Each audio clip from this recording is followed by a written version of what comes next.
Bonsoir à tous, nous sommes en direct sur ATV pour ce premier débat consacré aux élections municipales 2026, prévues les 15 et 22 mars prochains. Bonsoir Eddy. Bonsoir Marie. Ce soir, c'est la commune du François qui ouvre le bal. 4 candidats face à vous sur ce plateau qui vont défendre leur vision et leur programme pour décrocher la mairie franciscaine. Avant, rappelons les règles de ce débat, équité totale. Messieurs, vous disposez chacun de 10 minutes de temps de parole et vous aurez 1 minute en fin d'émission pour vous adresser directement aux téléspectateurs. Un tirage au sort a été effectué en amont pour déterminer votre ordre de prise de parole ainsi que votre placement autour de ce plateau. 3 grands thèmes retenus pour structurer ce débat: le fléau des sargasses, la lutte contre les inondations et la problématique du transport. Alors avant de rentrer dans le vif du sujet, Eddy, est-ce que vous pouvez nous présenter la commune en quelques chiffres clés ? Oui, alors je ne vais pas vous assommer avec des chiffres parce que les 4 candidats que nous avons là sont des spécialistes du François, mais c'est plutôt pour vous, parce qu'il n'y a pas que des habitants du François qui nous regardent ce soir. À peu près 85 000 personnes, c'est ça ? À peu près. Donc, je plaisante. Votre ville compte officiellement 15 778 habitants. Je me suis posé la question s'il y avait plus d'inscrits que d'habitants. C'est bien ça ? C'est bien ça. Fantastique. C'est une commune de 5 393 hectares, ce qui est énorme. D'ailleurs, il y aura des liens avec un certain nombre des thématiques que nous allons évoquer, ce qui en fait la 3e commune la plus grande après le Lamentin et le Gros-Morne. C'est bien ça. Et vous avez également un potentiel fiscal relativement élevé, je ne vais pas le rappeler, mais en termes de niveau de vie médian, vous êtes relativement loin, 17e avec 15 951 € par an par habitant, loin derrière Shellcher, Casse-Pilote, Diamant, Trois-Îles-du-Corse. J'arrête. Marie, je vous repasse la parole. Alors nous allons présenter nos candidats autour de ce plateau, Eddy. Lionel Grandin, on commence par vous. Vous avez 32 ans, vous êtes directeur d'un centre social, tête de liste Initiative franciscaine. Vous avez été désigné par le mouvement comme le successeur naturel de Samuel Tavernier. Alain-Claude Lagier, bonsoir à vous également. Vous avez 52 ans, vous êtes cadre territorial à la tête des forces franciscaines, chef de file de l'opposition. On rappellera d'ailleurs qu'au second tour en 2020, vous avez récolté 42% des suffrages. Teddy Clio, 47 ans, vous êtes responsable d'affaires dans la télécommunication. On ne va pas vous demander dans quelle entreprise. Vous êtes tête de liste François en action. Ça se voit avec le sourire que vous avez. Vous êtes, rappelons-le, ancien adjoint au maire en charge de la sécurité. En 2023, Samuel Tavernier vous retire votre délégation d'adjoint au maire. On va revenir dessus, bien évidemment. Vous êtes déjà prêt, de toute façon. Il semblerait que la campagne soit peut-être placée sous le signe de la revanche. Stop. Vous pourrez répondre après. Et notre bien, alors, candidat. François-Christophe Ursulé, je le laissais reprendre un peu de souffle. 54 ans, dirigeant d'entreprise. Vous êtes tête de liste Faire gagner le François et c'est la 2e tentative pour décrocher l'écharpe tricolore. C'est exact. C'est parti. Donc, messieurs, notre première thématique concerne les sargasses. Donc, le François, bien sûr, est particulièrement touché par ce fléau environnemental. Depuis des années, certains quartiers, notamment comme Frégate d'Ostalie, Petite-France ou encore Baie du Simon, la liste n'est pas exhaustive, subissent des échouages massifs de ces algues brunes. 2025 a d'ailleurs encore été une année record. Le premier barrage sur la commune a été installé par une association de riverains en 2018. Il aura fallu attendre 2023 pour que la commune installe le sien. 2 barrages anti-sargasses ont également été prévus à fin 2025. Une au nord de la commune pour circonscrire les algues arrivant du Robert. Un autre à Frégate. Mais Eddy, vous m'avez dit que vous avez des informations complémentaires sur ce dossier. Moi, j'en ai toujours. Oui, bien sûr. Alors, théoriquement, c'est M. Grandin qui commence, c'est bien ça ? C'est bien ça. Voilà. Tout à Alors, fait. j'ai une question pour vous. Vous avez lu le dernier rapport de la Chambre régionale des comptes ? Bien sûr. De manière évidemment précise.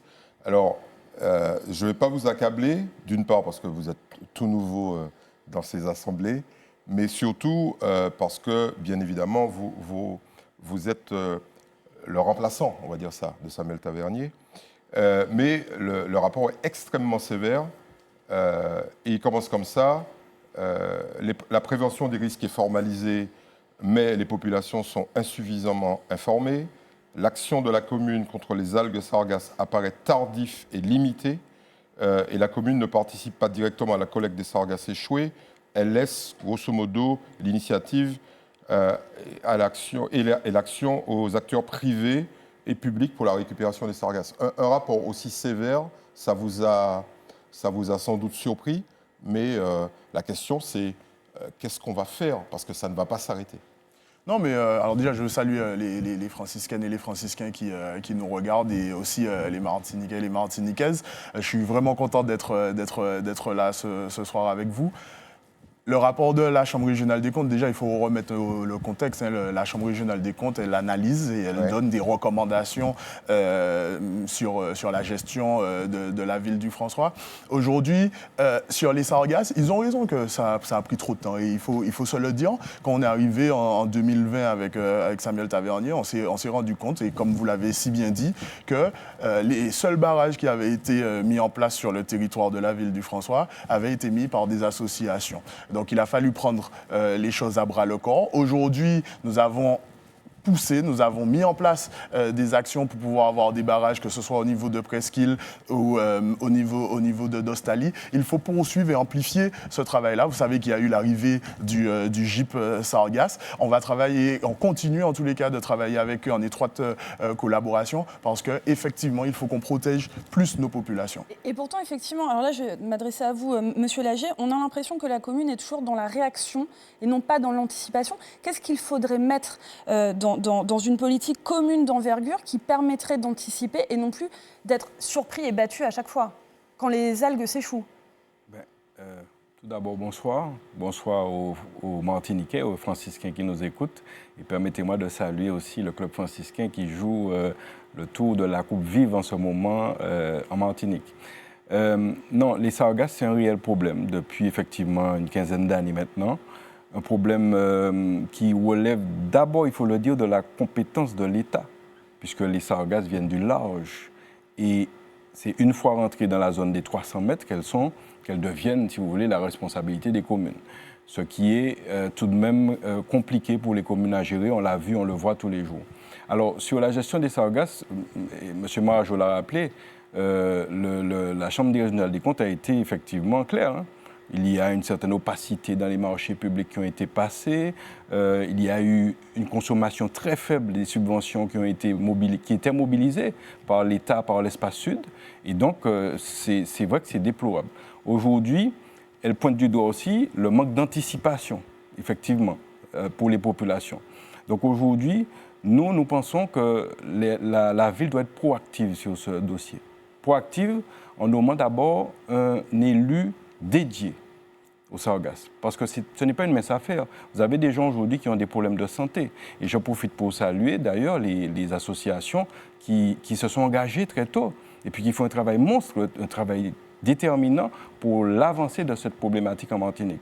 Donc, travailler aux côtés du GIP Sargasses, puisqu'il est là maintenant, enfin arrivé, sauf que le démarrage se fait attendre pour pouvoir anticiper ces histoires de sargasses de manière complète, puisque vous avez des dispositifs qui existent au large qui permettent de détecter l'arrivée des sargasses. Donc la mairie se doit d'être proactive là-dessus et pour pouvoir avertir les populations en temps et en heure, parce que véritablement nous avons un enjeu de santé publique sur cette affaire-là. Donc vous l'avez dit, en mettant un élu en charge spécifiquement sur ce dossier, et quoi d'autre? Parce que là, on comprend que vous comptez toujours vous appuyer aussi sur les associations de riverains. Sur les associations, mais aussi beaucoup sur le GIP, puisqu'aujourd'hui, il était tant attendu, il est là. Ce GIP doit être vraiment le fer de lance. Et d'ailleurs, vous savez que dans ce GIP, il y a un élu qui siège pour l'Espace Sud, dont le François fait partie. Et j'espère bien que l'élu viendra du François, parce qu'il nous appartient de donner le là et de montrer la direction pour pouvoir véritablement lutter contre ce fléau. En tout cas, amoindrir les effets de ce fléau-là sur la santé surtout d'abord.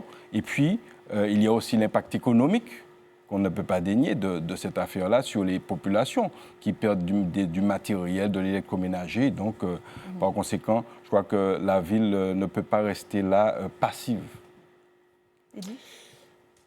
Monsieur Clio, on a bien compris que la stratégie de la municipalité dont vous faisiez partie jusqu'en 2023 est particulièrement opaque parce que les sargasses ne font plus l'objet de processus de valorisation, semble-t-il. Il semblerait que l'entreprise qui valorisait ait arrêté ses activités et que la commune n'utilise plus le lieu de stockage pour entreposer les sargasses collectées. En tout cas, bon, c'est un peu particulier. Vous qui arrivez, mais qui avez connu les responsabilités, on n'a pas bien saisi ce que vous pourriez proposer pour remédier à cette catastrophe. Moi, je vais être clair et précis.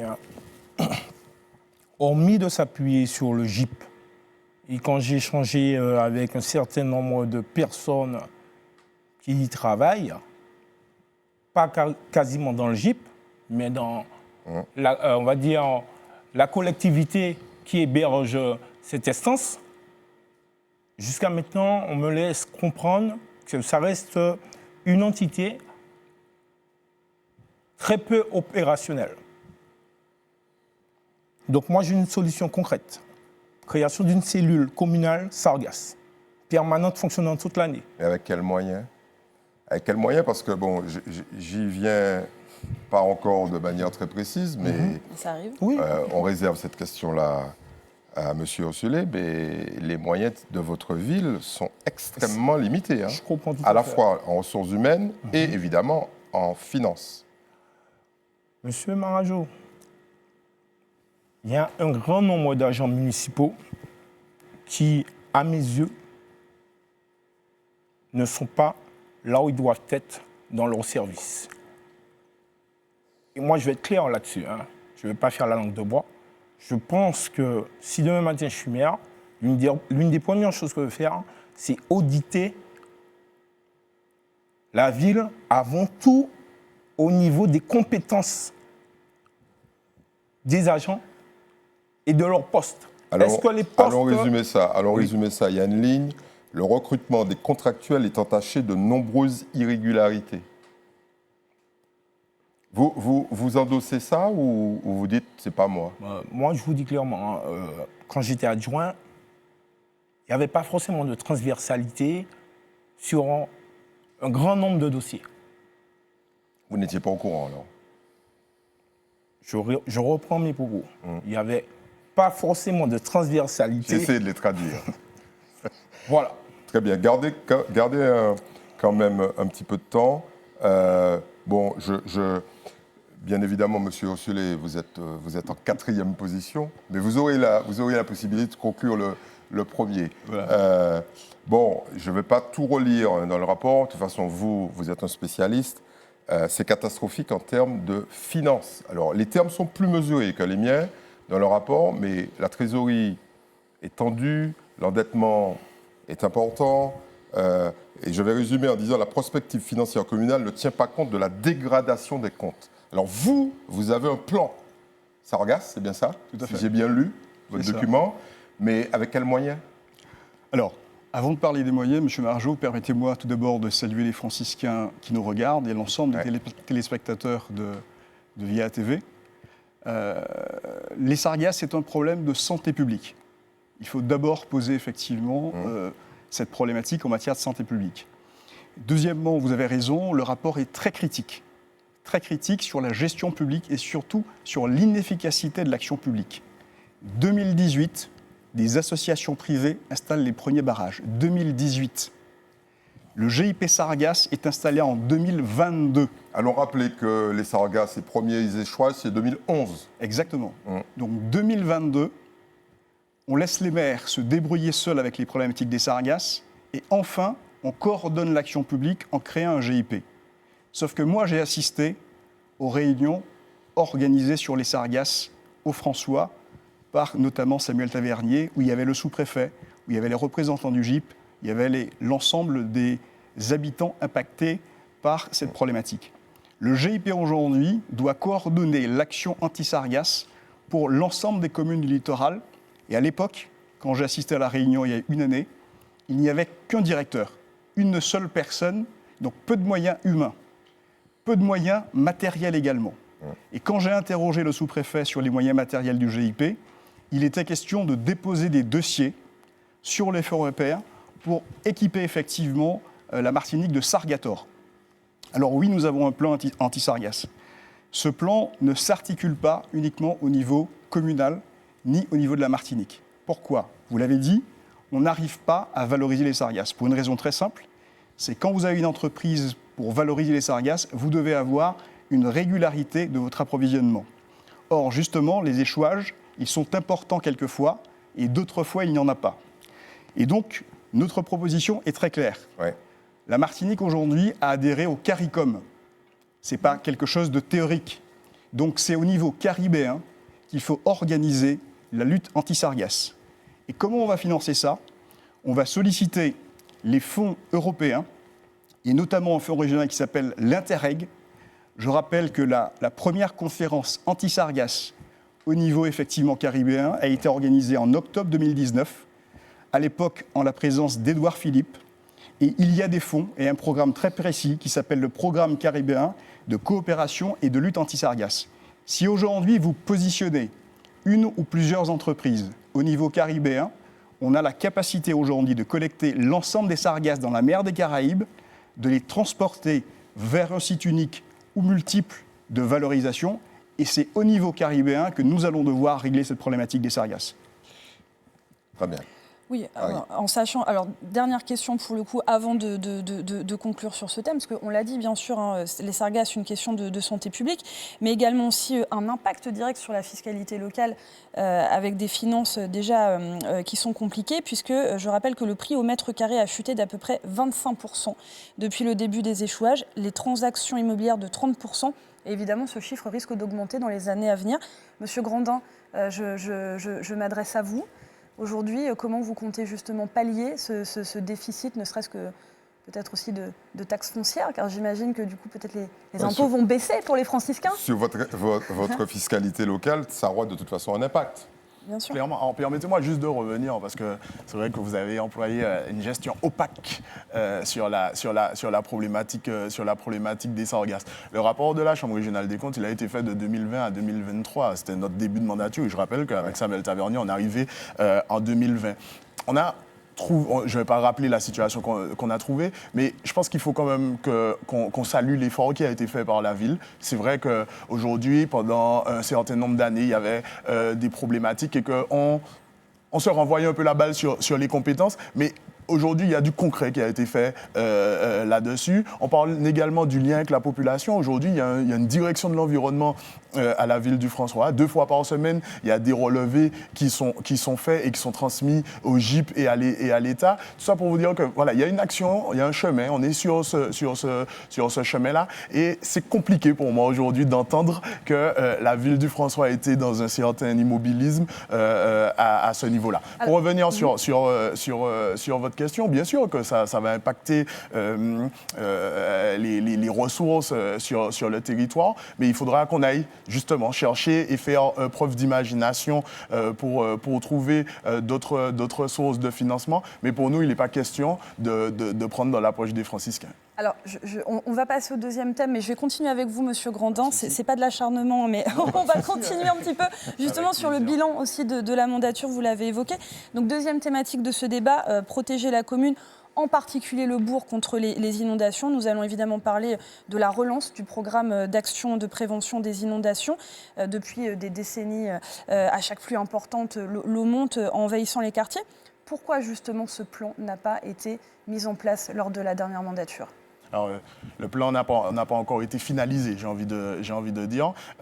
Aujourd'hui, très concrètement, on a pris des mesures pour lutter contre les montées des eaux au François, parce que c'est vrai que c'est une vraie souffrance pour la population franciscaine et notamment cette population qui est impactée. Quand, j'aime à le dire, quand on va à la rencontre de cette population, comprendre leur quotidien, ça touche énormément. Aujourd'hui, quand nous sommes arrivés en 2021, nous avons dragué les 2 bras de rivière qui entourent le bourg du François. Aujourd'hui, il y a des études qui sont mises en place au niveau de la ville et ça va nous permettre justement de prendre les dispositions nécessaires pour aménager le territoire de manière durable et surtout pour protéger les habitants, parce que nous, on veut vraiment prendre la voie de l'aménagement et pas de la relocalisation des habitants. Très bien. Je reviens vers vous, Monsieur Clio. D'abord, vous allez nous expliquer ce qui s'est passé. Et Marie a une petite question là-dessus. Elle va venir vers vous. Mais avant, j'aurais bien aimé savoir avec quels moyens humains. Donc, évidemment, c'est récurrent parce que tous les candidats déclinent un certain nombre de propositions, de programmes. Et vous, par exemple, vous avez parlé dans votre profession de foi, entre guillemets, d'un plan de prévention des inondations, mais avec quel effectif? Parce que je vous rappelle que la Chambre régionale met en cause l'organisation, mais ce fameux plan de prévention des inondations, de manière très concrète, on attend la ville dessus, mais vous n'avez pas les ressources. Mais, Monsieur Marajo, le plan de prévention, il existe déjà. Il semblerait qu'il n'ait pas été mis en place. Il ne soit pas finalisé, en tout cas. Bon, vous savez, hein, Il existe dans les tiroirs, en fait. le plan de prévention, il existe. Il y a ce qu'on appelle le PCS, plan communal de sauvegarde. Dans ce document, vous savez, en sécurité civile, il y a 2 bibles, le DICRIM et le PCS. Et dans le PCS, on retrouve la partie préventive dédiée à l'inondation.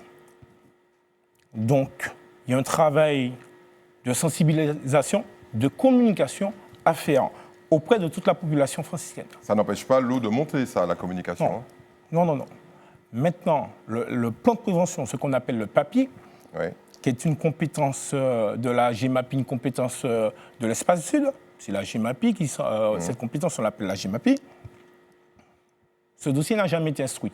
En 2021, j'ai fait un mail à M. Tavernier, lui rappelant que ça faisait partie des promesses de campagne. Oui, surtout que vous étiez un élu à la sécurité. Tout à fait. Ouais. Et je lui ai même demandé à plusieurs reprises de prendre le dossier bras le corps. J'ai des écrits. Hein. Il m'a envoyé vers l'élu qui est jusqu'à maintenant en charge de l'urbanisation. Quand j'étais voir cet élu m'a laissé comprendre que le dossier il est extrêmement compliqué. Moi, j'ai réclamé les documents parce qu'elle m'a dit qu'elle avait commencé à travailler sur le dossier. Cet élu m'a renvoyé vers l'administratif. Jusqu'à maintenant... Vous cherchez le dossier. Voilà. Et alors, on a un petit mystère à éclaircir. Oui, voilà, quand même. parce que justement, j'allais vous poser la question. Est-ce que ça a un rapport avec le fait que Samuel Tavernier vous ait retiré votre délégation en 2023 En partie. Qu'est-ce qui s'est passé exactement? Maintenant, on va parler en toute transparence, on ne va pas faire la langue de bois. Moi, je l'ai dit et moi, je suis prêt à dire clairement ce qui s'est passé. C'est-à-dire que durant quasiment les 3 ans que j'ai fait au sein de cette équipe, auprès de M. Samuel Tavernier, je passais mon temps à réclamer des moyens humains et financiers pour mettre en place un schéma directeur sur la sécurité civile au François. Systématiquement. Chaque réunion de bureau, toujours la même doléance. Et il s'est avéré que lors d'un aléa à forte probabilité. C'est-à-dire, est-ce que vous pouvez traduire? Parce que les gens nous C'est-à-dire écoutent, concrètement, Météo France a fait un bulletin météorologique à forte probabilité de passage d'une onde tropicale sur la Martinique, plus précisément sur l'Atlantique de la Martinique. Donc, en l'occurrence, sur le François. Donc, tout de suite, cellule de crise. Le maire a décidé de mettre en place une cellule de crise avec tous ses directeurs de service et chefs de service. Il a démarré la réunion et il s'est mis à roudoyer tout le monde, comme si c'était l'organe maire. Il m'a ramené au même niveau. Moi, je lui ai dit, monsieur le maire, nous n'allons pas rentrer dans ce type de fonctionnement. Maintenant, on va se parler comme 2 adultes. On va se dire les choses clairement, sans filtre. Ça fait plus de 3 ans que je réclame les moyens financiers et humains. Il fallut d'une prévision météorologique à forte probabilité que soudainement vous vous souciez de la sécurité civile. Gardez votre sur le temps, on a François. bien compris ce qui s'est passé. Monsieur Lagier, il faut qu'on rappelle quand même que vous étiez aux affaires avant l'arrivée de M. Tavernier, non? Ah bon? Non, Ah vous bon, n'étiez pas j'étais- proche du maire, dans le même parti? Ah, proche du maire, mais vous ne pouvez pas me dire que j'étais aux affaires. Non. Je vous rappelle que je n'ai jamais figuré sur aucune liste Oui, bien sûr. avant 2020. Mais vous n'étiez pas directeur de cabinet? J'ai été directeur de cabinet pendant de Joseph Loza, maire du François, de Ouais. 2017 à 2020. Ouais. J'ai été directeur de cabinet pendant un peu moins de 2 C'est ans. un peu ce que je résume en étant aux affaires. La question, elle est là. On sait que le François est en danger régulièrement. Dès qu'il commence à pleuvoir, ça, tout le monde le sait.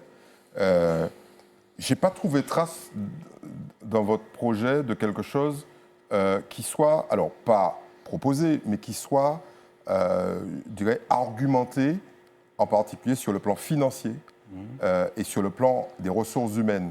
Parce que c'est vrai que très classiquement, les candidats nous disent voilà ce qu'on va faire. Mais dès qu'on leur pose la question de savoir comment ils financent et avec qui, on a un problème. Donc on en profite ce soir pour vous poser la question. Non, je vous réponds. Vous n'avez pas eu le programme, vous avez eu une esquisse du programme, donc Oui. vous n'avez pas tous les Vous avez détails. eu la Donc note d'intention, je vous dirons. dis tout de suite. Alors, il faut rappeler que les inondations, je les connais personnellement depuis que je suis tout jeune, parce que ça ne date pas d'aujourd'hui au François. Ça date, vous aviez des maires avant, vous aviez François Duval, il y avait déjà des inondations, vous avez Yvonne Ajoux, il y avait déjà des inondations, Maurice Santis, pareil, et Tavernier, pareil, Mais l'ex-maire quand est-ce que Tavernier. ça va s'arrêter? Ben justement, nous allons arrêter. Ah, vous nous faites la Parce promesse que d'arrêter Nous la nature, en fait. allons, non, pas la nature. Nous allons mettre les moyens pour que les choses s'arrêtent. Parce que pour que ça s'arrête, il faut être actif si vous subissez. Et donc, nous avons prévu ce PAPI, ce plan de prévention des inondations, de le mettre en œuvre. Et pourquoi? Parce que lorsque je suis à l'Espace Sud, je siège à l'Espace Sud en tant que délégué pour le François. Et à notre arrivée à l'Espace Sud, je prends un exemple, le maire de Rivière-Pilote, qui subit les mêmes aléas que nous, le maire de Rivière-Pilote a activé le PAPI. Le François n'a pas activé son PAPI. Et je me suis rendu dans les services pour savoir, mais pourquoi? Parce que le François subit des inondations incessantes depuis toujours. Rivière-Pilote Et- a augmenté le curage de sa rivière, par exemple. Donc pourquoi ça ne peut pas être fait au François? Non, mais non, il ne suffit pas d'augmenter. C'est un problème beaucoup plus large que ça. La rivière a déjà été curée plusieurs fois lorsque vous avez... Nous sommes dans une cuvette. Le bout est entouré d'eau. Une fois qu'il y a la marée montante et en même temps des pluies De intenses, précipitation, ça fait vase qui déborde. C'est tout, c'est pas plus compliqué que ça. Et donc, je reviens à ce que je disais. Donc, je suis allé dans les services demander, mais où en est le PAPI du François? Et on m'a dit que le PAPI, eh bien, il n'y a pas d'activation particulière. Eh bien, nous proposons simplement que ce PAPI soit effectivement activé dès notre arrivée au niveau de l'Espace Sud, donc solliciter l'activation, ça c'est la première chose. Et puis, vous savez comment ça fonctionne. En fait, les gens ne savent pas, il faut expliquer. Le PAPI, lorsque vous l'activez, vous avez donc un agent instructeur qui doit être nommé au niveau de la ville. Donc là, vous parlez de moyens humains, ça Ouais. sera ça. C'est un agent, on n'en a pas besoin de 10, et qui est en relation avec les services de l'État de l'Espace Sud. Donc ça sera fait. Et puis, il instruit jusqu'à la mise en œuvre d'un scénario. Et lorsque le scénario est déterminé, eh bien là, on passe à la seconde phase qui est portée par l'Espace Sud, par le PCI, jusqu'à l'achèvement des travaux. Donc ça vous donne, c'est plusieurs années, évidemment. Vous estimez les montants en Et- jeu à combien? Alors, les montants ne sont pas estimés puisqu'il fallait que l'étude commence. Par contre, je peux vous dire que ce sont des choses qui sont financées par les fonds Barnier d'une part, par les fonds européens, par aussi, bien sûr, nous avons aussi la CTM qui participe, et puis l'Espace Sud. Parce que l'Espace Sud prend le relais à ce moment-là. Et donc la ville, si vous voulez, est là et veille au grain. Mais c'est quelque chose qui, sur plusieurs années, une fois que le scénario est déterminé, peut se mettre en place facilement. Alors, on va entendre aussi M. Ursulé sur cette question, puisque vous aussi, vous avez un plan ambitieux pour la mise en place du PAPI. Est-ce que vous l'avez chiffré, Alors, ce plan? d'une part, je l'ai chiffré, mais je vais vous dire qu'on prend les moyens financiers pour pouvoir définitivement régler ce problème des inondations au François. En 2020, j'étais candidat aux élections municipales et tous les candidats, tous, ont parlé de la mise hors d'eau de la ville. 6 ans après, la problématique n'a pas avancé d'un iota. Et donc, il faut d'une étude. La première des choses, il faut une étude. Je ne suis pas ingénieur hydraulique, en revanche, il est nécessaire de faire une étude. Alors, vous disiez que la Chambre régionale des comptes était très critique vis-à-vis de la gestion financière de la ville du François. Pourquoi ? Parce qu'entre 2020 et 2027, la ville du François a eu 5 millions d'euros de recettes de gestion supplémentaires. 5 millions d'euros. Ces 5 millions d'euros proviennent d'un excédent d'octroi de mer et de la taxe sur les produits pétroliers. Et qu'est-ce qu'on en a fait ? Ces 5 millions d'euros ont été consommés en dépenses de fonctionnement, alors qu'on aurait pu utiliser cet argent pour pouvoir financer un certain nombre d'études. Et c'est pour ça que la Chambre est très critique sur la gestion financière de la ville du François. Et donc, les moyens existent. Je vous rappelle que la ville du François a des recettes de gestion courante de 27 millions d'euros. La ville du Marin, 15 millions. Et l'épargne nette du François, c'est-à-dire l'excédent de la section de fonctionnement, n'est que de 1 million d'euros, alors que le Marin est de 2 millions d'euros. Donc, les ressources existent directement dans la ville du François, au-delà de la sollicitation des fonds européens et des divers fonds.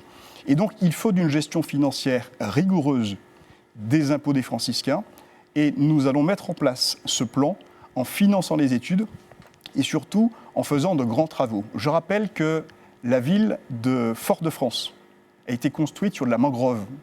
Comment Fort-de-France a été mis hors d'eau ? Avec les grands travaux du canal Levassor. Il faut des grands travaux sur les rivières de Courant et des Roses pour enfin sortir le François. Vous les estimez ? Vous les évaluez ? Bien évidemment, ils ne sont pas encore évalués, mais quand vous avez 5 millions d'euros de ressources supplémentaires avec la capacité de mobiliser à la fois de l'emprunt et également des fonds européens, nous allons en tout cas mettre en œuvre un plan ambitieux de mise hors d'eau de la ville. Mais ces 5 millions, c'était à titre exceptionnel. Ça Non. ne se reproduira pas chaque année. Non. Alors, ce n'est pas à titre exceptionnel et contrairement à ce que j'entends, durant les années Covid, ça a continué à augmenter. Et donc aujourd'hui, le François qui avait 20 millions d'euros de recettes en 2020, en dispose 22 millions, en dispose de 27 et de façon régulière. Très bien. Si vous permettez, pour compléter, il faut savoir que le papy du François ira plus vite que les autres. Pourquoi ? Parce que la DEAL avait entamé déjà des études là-dessus. Donc il y a déjà des études qui sont bien avancées sur la question, qui feront qu'on ne partira pas de zéro. Et ça, c'est important de le dire aux franciscains pour qu'ils sachent que les choses iront de façon relativement rapide. Très bien. Alors, on va passer au troisième et dernier thème de ce débat pour qu'il vous reste aussi du temps de parole, messieurs. Donc, à savoir le transport, manque de desserte et d'accès aux voies communales, panne technique à répétition, incivilité. Les franciscains ont connu encore plusieurs mois de carence en 2025, sachant que le François est la troisième plus grande commune en termes de superficie de Martinique. Donc, c'est d'autant plus dur à comprendre. Lionel Grandin, je me tourne vers vous. Alors, on le sait, les bras de fer sont assez fréquents avec Martinique Transport, qui est évidemment la délégation de services publics. Mais quelle alternative prévoyez-vous de façon concrète ? Est-ce qu'on parle éventuellement d'un accord cadre avec des entreprises privées qui pourraient assurer justement ce fameux service minimum ? Ou carrément, comme d'autres communes l'ont fait, à savoir de porter plainte devant le tribunal administratif, en fait, pour obtenir ce fameux service minimum. Ou encore une autre option que je n'ai pas citée. Non, mais en fait, comme vous l'avez dit, il y a énormément de problématiques sur le territoire. Vous savez que la compétence transport revient à Martinique Transport, avec un délégataire dans le sud qui est Sud-Libre. Nous, au niveau de la ville, on s'est mis en tant que défenseur des habitants et des habitantes du territoire, parce qu'il est pour nous inadmissible que la problématique de la mobilité ne soit pas gérée convenablement pour que tout un chacun puisse accéder aux services et se déplacer de manière libre. C'est pour ça que pendant toute la mandature passée, nous avons eu des bras de fer, comme vous l'avez dit, des rencontres avec les autorités compétentes pour leur faire comprendre que le transport est important pour les franciscains, et notamment quand on parle de transport en commun, je pense singulièrement aux personnes âgées. On a eu cette réunion avec eux, on a tapé du poing sur la table. Aujourd'hui, il y a des petites améliorations qui sont en cours, mais nous, on va continuer à s'ériger en tant que défenseurs. Il y a un autre aspect qui relève plus de la gestion communale et qui rejoint le transport, c'est faire de manière à ce que justement ce transport arrive partout sur le C'est territoire. ça, parce qu'en fait, il y a des quartiers qui sont aujourd'hui mal desservis, voire des franciscains ont pu me confier que s'il y avait des branchages, ne serait-ce que sur la route communale ou si elle était mauvaise, en fait, le chauffeur ne va pas plus loin. Exactement. Ne va pas au bout de ses dessertes. Exactement, et c'est pour ça qu'il faut qu'on travaille énormément sur le réseau de voies, des voies communales. Et je vous prends juste un exemple au niveau de Mansarde. Mansarde, le transport n'arrivait pas dans les quartiers et nous sommes attelés à refaire la route de Mansarde et aujourd'hui, le transport peut accéder à Mansarde. Donc, il faut vraiment que la ville, oui, soit face à Martinique Transport pour défendre les intérêts des habitants, mais il faut aussi qu'on donne les moyens à ceux qui gèrent les transports pour qu'ils puissent aller au plus près. Mais sur la question de la mobilité, je veux aller aussi plus loin. Parce que nous avons mis en place un transport solidaire sur la ville du François. Et c'est aussi une manière de combler cette problématique de transport. C'est ce que vous appelez le transport à la carte. Exactement, ça s'appelle le tombé-lévé, notamment ce dispositif, pour permettre aux personnes âgées, aux personnes en situation de handicap qui ne peuvent pas se déplacer sur le territoire, de le faire. Donc je pense que la question du transport, il faut la prendre dans son ensemble sur de la mobilité. Et puis je veux même aller aussi plus loin parce qu'on l'a vu, on l'a abordé dans le cadre de la révision du plan local d'urbanisme, sur la mobilité douce, notamment sur le bourg et sur sa périphérie. Aujourd'hui, il faut qu'on essaye de développer cette mobilité douce pour permettre aux habitants de Presqu'île, aux habitants du Mol, etc., de pouvoir se déplacer facilement vers le centre-bourg en étant en toute sécurité. Alors, Monsieur Clio, je reviens vers vous. Si vous êtes élu maire, vous allez hériter, on l'a vu, d'une ville dont les comptes sont, on va dire, un peu tendus, mais surtout, vous avez des problèmes de trésorerie puisque vous figurez, quand je dis vous, c'est la ville, bien évidemment, dans le top 10 des mauvais payeurs. Je vais les citer, comme ça tout le monde sera à égalité. Numéro 1, Prêcheur, ensuite le Parc naturel régional, le SMTVD, Saint-Pierre, Basse-Pointe, la CTM, le Robert, Gros-Morne, Trinité et le François. La moyenne, c'est que la ville paye à plus de 60 jours. Comment vous allez faire là? Parce que mettre en place des solutions alternatives, comme ça a été fait en matière de transport, c'est sortir du cash de toute façon. OK? Comment vous allez faire? Faudra appliquer des priorités. Est-ce que le transport fait partie des priorités? Est-ce que payer ses fournisseurs, ça fait partie des priorités? Ne pas payer ses fournisseurs, ça fragilise le tissu économique. Déjà ça. C'est déjà le cas. Hein? C'est pas moi qui m'en occupais. 50 Donc, non, mais ouais, il faut dire les choses telles La qu'elles sont. source, c'est le ministère de l'économie et des finances et de l'industrie. Hein. Donc, il y a eu des choix qui ont engendré ce type de situation. Quand vous rencontrez dans les épiceries des électeurs qui vous disent « Mais comment il aurait fait pour payer ces monnaies? Parce que beau-fils, moi, il n'y a pas à payer, il n'y a pas à payer. Comment vous allez faire? Monsieur Maranjo, ou quoi solliciter un monde pour travailler? L'enfant travaille, bon. Au pays. Faut qu'on paye. Sans broncher. Ou tu es content, il fait travail là-bas. D'autant plus que tu as mis tes pressions puis respecter les délais ou imposés. Donc, il faut prioriser. Tout travail mérite salaire.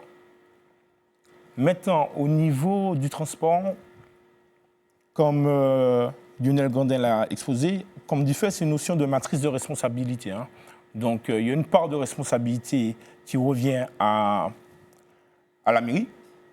Elle doit fournir les prérequis de façon à ce que les transports puissent circuler sur l'ensemble des voiries de la municipalité. C'est un droit des citoyens. Tout à fait. Mais ne serait-ce qu'en mis dans ces prérequis, il y a un prérequis qui n'a pas toujours été respecté. J'ai participé aux réunions, à la réunion, je crois qu'il n'y en a eu qu'une seule, avec Martinique Transport, le président de Martinique Transport, l'ancien président de Martinique Transport, à l'époque c'était... voilà, tout à fait.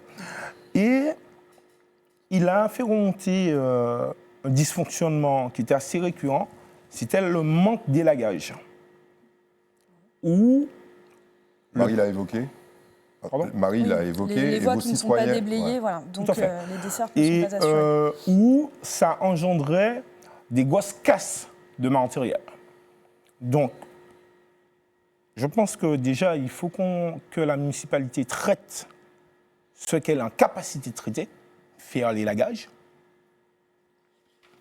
ça va déjà assainir en partie la situation. Et en fonction de la situation financière, il faudra appliquer des priorités, comme je l'ai dit en préambule. Et à un moment, il faudra surtout faire comprendre au peuple que... Gardez un peu de votre temps, n'oubliez pas que vous... Mais je voudrais terminer quand même. Alors allez-y, rapidement, terminez Il vous votre reste phrase. 2 minutes. Il faudra vraiment faire comprendre à la population qu'il y a un budget qui est restreint. Il faudra prioriser. Et ce sera à eux. Mais oui, il faut mettre les gens dans leurs responsabilités aussi. Il faut responsabiliser les gens. Justement, je vais me tourner vers monsieur Lagier. Donc, on parlait de responsabilité, d'élagage. Alors, Eddy l'a rappelé, même si vous n'aimez pas ce terme, mais vous avez été aux affaires, ou en tout cas dans le giron. L'élagage des voies communales, ça peut paraître absolument basique. Pourquoi ce n'est pas fait? Le représentant de la municipalité Oui, sortante est là, il vous dira. En tout cas, mais vous, en tout cas, qu'est-ce que vous prévoyez justement pour améliorer cette situation? Je vous confirme qu'il s'agit d'une catastrophe que ce n'est pas fait. Voilà. Dans les quartiers franciscains. Autant le bourg, puisqu'il y a une convention avec la Fondation Clément, donc le bourg est bien entretenu grâce à cette fondation qui intervient chaque semaine, autant les quartiers, c'est une catastrophe parce qu'il y a des problèmes de sécurité liés à toute cette herbe, tout cet élagage qui n'est pas fait. Par conséquent, nous considérons, comme M. Clio l'a dit, qu'il faut prioriser les choses.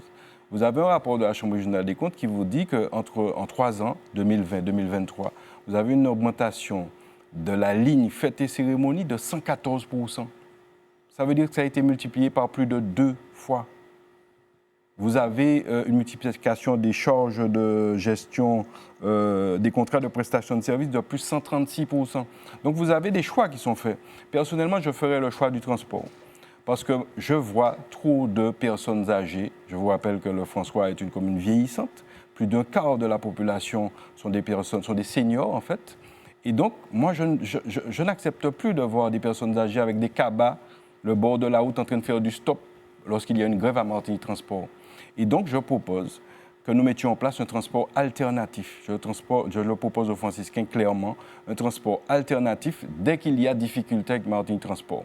C'est indispensable aujourd'hui, conventionner avec une société de transport pour qu'elle prenne le relais immédiatement, pas sur les mêmes fréquences évidemment, puisqu'on ne peut pas tout faire 10 rotations dans la journée, mais un minimum, un service minimum. Financé par la commune. Financé par la commune.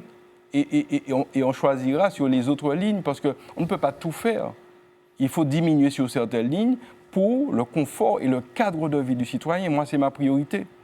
Et donc, que les gens des quartiers soient à l'aise, puissent se rendre chez eux et se rendre au bout, eh bien, moi, je crois que c'est une priorité pour la ville du François. En réclamant indemnisation à Martinique Transport, ensuite, ou pas? Oui, si les voies sont ouvertes pour cela, il n'y a pas de souci. Il faut le demander parce qu'elles ont une obligation quand même. C'est un service public avant tout. Alors, Monsieur Osselet, est-ce que vous seriez prêt, comme l'ont fait certains maires, à attaquer devant le tribunal administratif Martinique Transport parce que cet organisme, souvent, ne remplit pas ses obligations? La première des choses, avant d'attaquer Martinique Transport, je vais exiger de Martinique Transport une restitution de la qualité du service rendu, et ce, de façon régulière. Aujourd'hui, pour améliorer un service, il faut que la commune ait une information sur les dessertes, la régularité des dessertes, le fait que les franciscains, effectivement, le fait que les bus soient à l'heure, etc. Donc la première des choses, c'est l'évaluation des politiques publiques. Il faut que nous ayons ces données-là. Ouais. Et à partir de là, avant d'attaquer, nous allons nous mettre d'accord sur une voie d'amélioration du service. Ça, c'est la première des choses. La deuxième chose, s'agissant effectivement de l'élagage, oui, vous avez raison. Avant d'aller sur l'élagage, oui. Là, quel bilan vous tirez? Quand vous dites, on va se mettre d'accord sur les modalités d'amélioration, mais quand on améliore, c'est que ça ne va pas. Évidemment.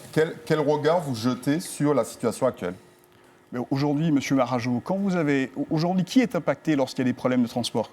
Ce ne sont pas des gens qui ont des véhicules. Vous et moi ne sommes pas impactés par les grèves de Martinique Transport. Ce sont effectivement les gens qui n'ont pas la capacité de se payer un véhicule. Ce sont les seniors qui sont impactés. Ce sont des aides ménagères, des gens qui vont au domicile pour rendre des services qui ne peuvent pas aujourd'hui travailler. C'est ça la réalité en Martinique. Et donc aujourd'hui, Martinique Transport a le devoir de restituer une information sur la qualité du service rendu. Et avant d'attaquer Martinique Transport, j'insiste sur le fait qu'il doit y avoir un plan d'amélioration du service, avec des engagements fermes. Et si ces engagements ne sont pas respectés, alors nous allons utiliser les voies juridiques nécessaires pour exiger ce service minimum. Parlons des lagages. Parlons des lagages. Aujourd'hui, quelle est la situation de la commune du François ? Vous disiez qu'on n'a pas de ressources humaines. Ce n'est pas exact. Parce que le rapport de la Chambre régionale des comptes dit la chose suivante. En 2023, le taux d'administration de la commune du François, c'est 24 agents pour 1000 habitants. Alors que dans les communes de la même strate, c'est 17 agents pour 1000 habitants, c'est-à-dire 40% de plus. Ouais. Ça veut dire que le François, avec 400 personnes en tant qu'agent municipal, a les moyens humains de faire un certain nombre de travaux. Sauf que, comme ce personnel n'est pas géré, qu'est-ce qui se passe ? Aujourd'hui, on a une masse salariale importante, 40% de plus que les communes dans la même strate, Oui. et dans le même temps, on s'adresse à des prestataires privés pour pouvoir faire ces travaux. Donc c'est la double peine, avoir une masse salariale importante et s'adresser à des prestataires privés, et c'est pour ça effectivement qu'ils ne sont pas payés. Et donc dans ce cadre-là, aujourd'hui, il faut réorganiser les services municipaux pour que nous soyons en mesure d'entretenir régulièrement les voies communales. Alors moi, j'aimerais bien que M. Grondin réponde à ça, justement. Alors, j'entends beaucoup ce soir, j'entends beaucoup de choses. Vous C'est vrai étiez que- préparé à ça. Ah mais bien sûr. Alors Mais je peut-être- rajoute une petite couche, si vous permettez. Allez-y, allez-y. Une masse salariale élevée caractérisée par l'importance des non-titulaires sur les emplois permanents.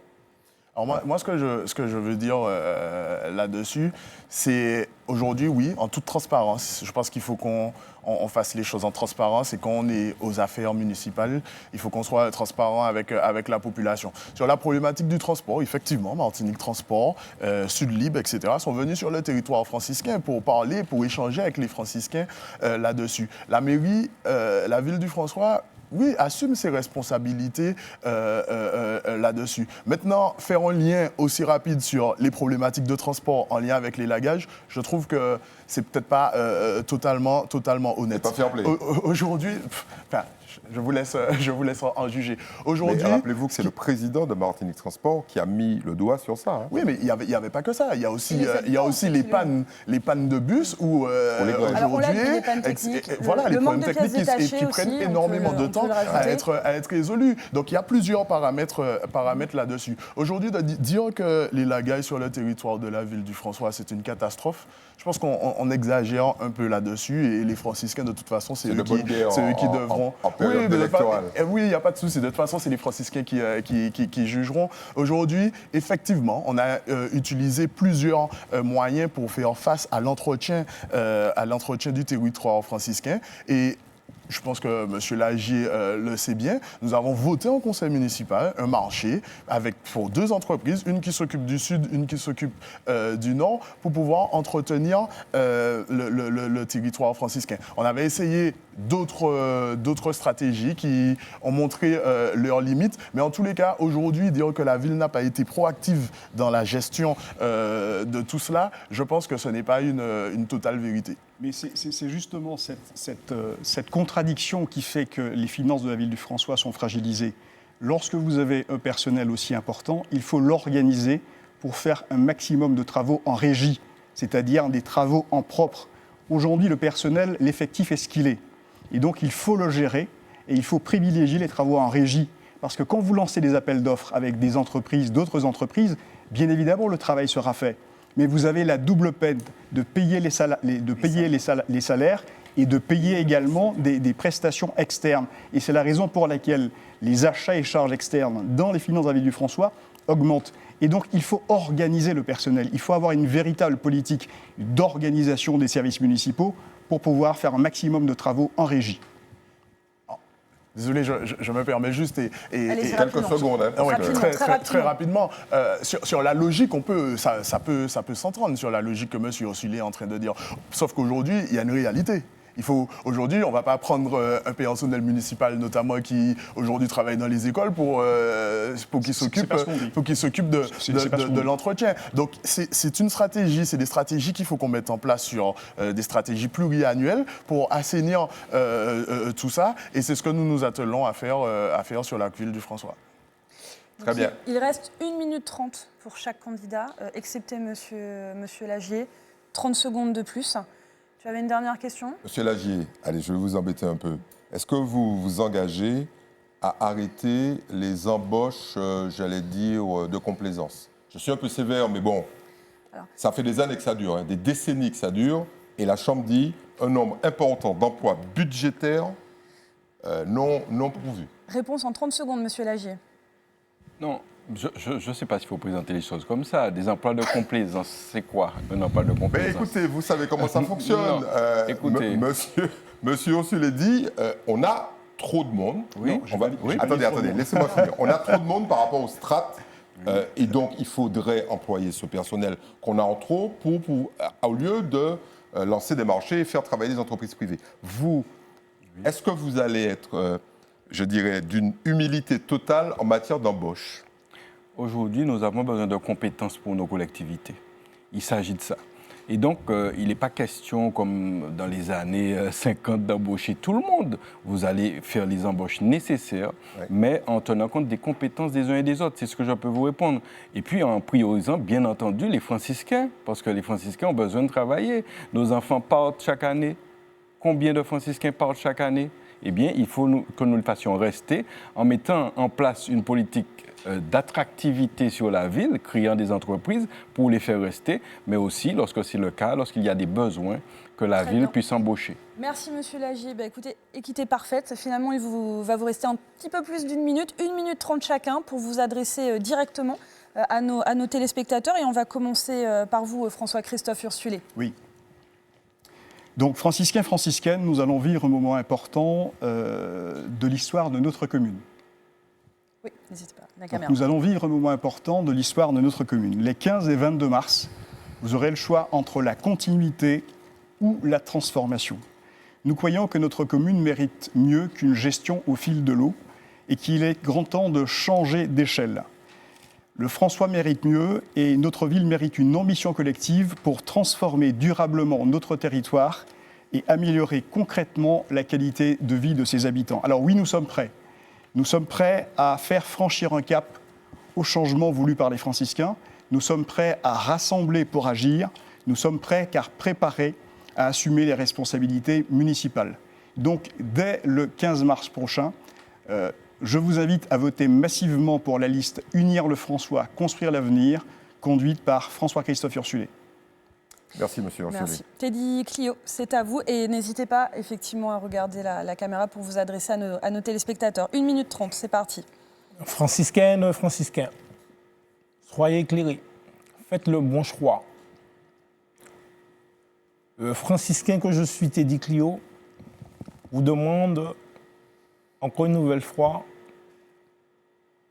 que nous établissions une confiance réciproque afin que le François puisse changer de cap. Totalement. Votez massivement Teddy Clio en tête de liste. François en action pour un plus bel lendemain. Merci. Monsieur Lagier, c'est à vous. Alors, je crois que cette caméra... celle-ci, exactement. Tout à fait. Voilà. En face de vous. Franciscains, franciscaines, ce soir, vous avez entendu beaucoup de choses, des promesses, des chiffres. Mais au fond, le dimanche 15 mars, tout se résume à quelque chose de très simple. À qui allez-vous confier votre vie quotidienne, la vie de vos enfants ? Eh bien, vous savez que je suis entré en politique pour une raison bien simple. Je refuse qu'on s'habitue à la démission, je refuse qu'on s'habitue au « bon comme ça ». Et je refuse qu'on dise à nos jeunes « pars parce qu'il n'y a rien ici ». Je refuse qu'on dise à nos personnes âgées « eh bien c'est comme ça, on ne peut rien y faire ». Donc, je ne suis pas un candidat de slogan. Je suis le candidat de ceux qui travaillent dur et qui refusent d'abandonner. Je ne vous ai pas parlé de miracle, je vous ai parlé de proximité, de vérité et de décisions parfois difficiles, mais toujours assumées parce que nous sommes en vérité et en proximité avec vous. Je ne vous promets pas justement cette facilité, je vous promets le travail. Ensemble, je vous promets l'honnêteté, je vous promets la probité, la transparence et aussi la détermination. Et donc, ne laissez pas décider à votre place, laissez enfin s'exprimer librement votre choix et faites un choix clair de la liste menée par Alain-Claude Lagier, intitulée « François, plie haut, plie fort ». C'est fini, monsieur Lagier. Merci, monsieur Lagier. Monsieur Grandin, c'est à vous. Cette caméra. Pas de souci. Chers amis franciscaines et franciscains, j'ai envie de dire que la continuité n'est pas l'immobilisme. Au contraire, depuis 2020, nous avons mis un cap pour la commune du François. Et aujourd'hui, je vous propose tout simplement, en toute humilité, de continuer ce cap-là. Nous avons de grands enjeux, de grands défis qui nous attendent toujours. Je veux parler notamment de l'amélioration du cadre de votre cadre de vie. Je veux parler des travaux notamment sur le plan local d'urbanisme, parce qu'il faut qu'ensemble, on continue à dessiner l'avenir de notre territoire. Aujourd'hui, le groupe que je représente, Initiative franciscaine, a fait un grand pari, le pari de faire place à la jeunesse. Et c'est une jeunesse déterminée, une jeunesse dynamique, mais aussi prête qui s'adresse à vous ce soir. Donc je vous demande de nous faire confiance parce que derrière moi, il y a des hommes et des femmes qui vous ont déjà montré leurs compétences, leur proximité et leur sens de l'engagement autour de valeurs qui sont le travail et l'écoute. Chers amis franciscains, franciscaines, j'ai juste envie de vous dire, ensemble, continuons et je vous invite à voter pour notre liste en Nous Continuer Travail et puis Initiative franciscaine que j'ai l'honneur de mener. Eh bien, ce premier débat consacré aux élections municipales s'achève. Merci beaucoup, messieurs, d'avoir répondu à notre invitation et dit merci. Merci, madame. Alors, je précise à nos téléspectateurs que demain, vous serez remplacés par Yohann Charpentier-Titi pour recevoir les candidats de Shellshare, mais nous vous retrouverons dès la semaine prochaine et mercredi, nous irons au Robert. C'est bien ça. Et merci à vous, évidemment, chers téléspectateurs, pour votre fidélité. Passez une excellente soirée sur ATV. On se retrouve demain.